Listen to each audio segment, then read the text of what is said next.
Olá pessoal, colegas da turma 4 de farmácia.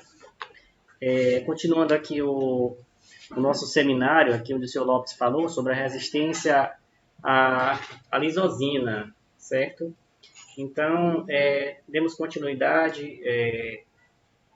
Vamos falar agora sobre os fatores que provocam o desequilíbrio da microbiota intestinal. Nós sabemos que tem vários fatores que contribuem muito para que haja um desequilíbrio, podendo provocar vários tipos de doenças, como até mesmo doenças malignas, como, por exemplo, o câncer do cólon, né? Que não sei se vocês lembram que recentemente faleceu um ator muito famoso, inclusive aquele que fez o filme Pantera Negra, né? Com câncer do cólon. Então, são coisas que, às vezes, é genético, mas também, por alimentação, pode desencadear um câncer, como foi o caso dele, certo?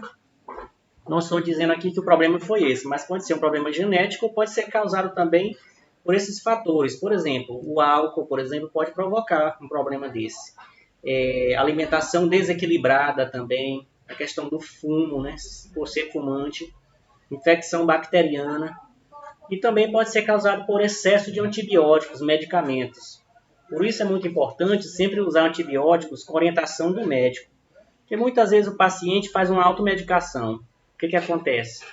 O médico receita para ele um antibiótico por uma semana, para ele curar uma doença. E de repente, ele usa aquela semana e diz, poxa, eu melhorei, só que ainda estou sentindo, eu vou repetir o remédio. Aí ele, por conta própria, vai e compra o remédio. Aí diz, olha, esse remédio é bom, vou comprar de novo. E fica viciado em usar coisas além da conta, né? E pode provocar um desequilíbrio no intestino, certo? Precisando ser novamente sanado o problema com essas substâncias, né? Os probióticos, né? Que já são os produtos industrializados, certo? Ou então ele pode também prevenir com os prebióticos, certo? Que são os alimentos que ele vai consumir e vão ser metabolizados no organismo, certo? No TGI, ok? Para poder fazer o equilíbrio da flora intestinal, ok? Então também a idade contribui bastante para isso, certo? E também o estresse, a fadiga, são coisas que podem desencadear um desequilíbrio na microbiota intestinal, ok? Então, quais são os benefícios dos probióticos a serem utilizados para melhorar essa flora intestinal, para melhorar o equilíbrio do TGI, né? O trato gastrointestinal? Nós temos, entre os benefícios dos probióticos, né, ele apresenta um efeito funcional benéfico no organismo, equilibrando a flora do intestino. Olha que beleza. Inibe a presença de bactérias intestinais indesejáveis, né? E patogênicos também. Ele fortalece o sistema imunológico também. Um potencial de degradação de substâncias carcinogênicas, que é aquilo que a gente acabou de falar agora, né? Que ele previne também alguns tipos de câncer, certo? E também apresenta efeitos nutricionais, ajuda na digestão e na lactose, ok? E também ajuda na diminuição do colesterol sanguíneo, que é interessante, né? Então, nós vemos aqui também que já os prebióticos, né, os benefícios dele, nós vimos dos prós aqui, certo? Os probióticos. E agora vamos ver dos prebióticos, né? Eles são nutrientes, né, que afetam beneficamente o organismo. Além da gente se nutrir, está dizendo nutrientes, é algo que vai nutrir, né? Nutrientes que afetam beneficamente o organismo. Que bom isso, né? Estimulando seletivamente o crescimento de um número limitado de bactérias probióticas no trato intestinal, ou seja, no TGI, certo? Beneficiando o que? A saúde, a nossa flora intestinal, certo? São determinados tipos de fibras, carboidratos não digeríveis, quer dizer que eles não são digeríveis no nosso... Nós não temos enzimas para digerir no nosso TGI, nós não temos enzimas certas para digerir, que encaixem para digerir essas fibras, ok? Que são os prebióticos, que são bastante úteis para o nosso organismo.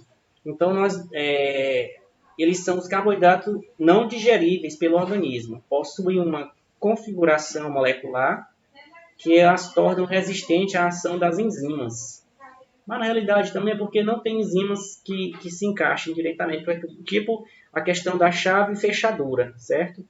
Então é como se fosse uma fechadura que o nosso organismo não tem chave para abrir, entendeu? Por isso eles não são digeríveis. É isso que acontece com os prebióticos, que são de grande utilidade no nosso organismo, ok?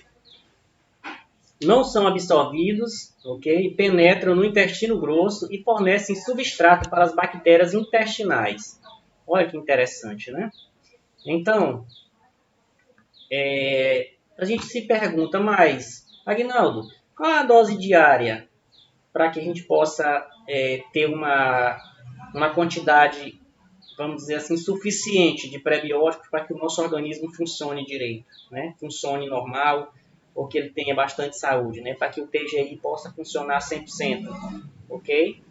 Então, a dose diária de prebióticos recomendada pela legislação brasileira é de no mínimo 3 gramas para alimentos sólidos e 1,5 gramas para alimentos líquidos. E é onde nós iremos encontrar essas substâncias, por exemplo, o fruto-oligosacarídeos, por exemplo, que já está dizendo fruto, né? Já vem das frutas, ok? E também a substância, a inulina, por exemplo, né?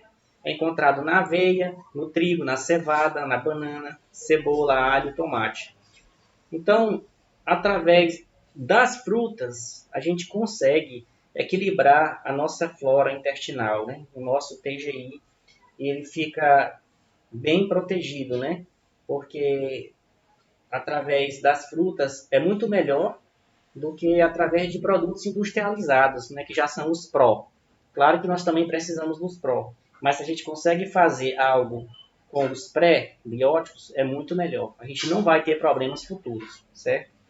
E sempre evitar esse tipo de ataque, vamos dizer assim, esse ataque ao nosso organismo, né? Voltando bem aqui, sobre esses fatores que provocam todo esse desequilíbrio, que é justamente o excesso de álcool, fumo, uma alimentação desequilibrada, gente que gosta de comer só fast food, só coisa, só bomba, né? Então é complicado, só cachorro quente, refrigerante, um monte de coisa, bombardeando o seu estômago. Então ele vai ter problema, vai ter uma infecção intestinal, ele pode ter uma inflamação gástrica, ele pode ter vários problemas devido a uma alimentação desequilibrada ou até mesmo por uso indiscriminado de antibióticos, né? Então é de grande valia e de grande necessidade o uso dos pré-bióticos, certo? E os probióticos também, que são os lactobacilos, né? Como o seu Lopes já citou aqui anteriormente, ok? São de grande valia para nós, certo? Nós realmente precisamos ingerir esse tipo de alimento, né? Para que a gente tenha uma vida mais saudável, uma vida, né, com mais qualidade, certo? Então, tudo demais faz mal. Por exemplo, se você, de certa forma, faz aquilo gradual, você não vai ter problema nenhum. Agora, se você faz de uma forma desequilibrada, você vai ter problema. Por exemplo, água, por exemplo, é uma coisa muito boa, não é? Bebe demais para você ver se você não vai ter problema, não vai se sentir mal. Comida é uma coisa boa, é maravilhoso comer, né? Come demais para você ver. Então, tudo tem que ter um equilíbrio, né? Para que o nosso organismo realmente funcione de uma maneira normal, de uma maneira saudável, certo? Então, para isso, os prebióticos eles são fundamentais para que o nosso organismo funcione corretamente, para que haja uma homeostase, certo? Do TGI. E tudo funcione normalmente, certo? Então é isso, meus caros colegas, né?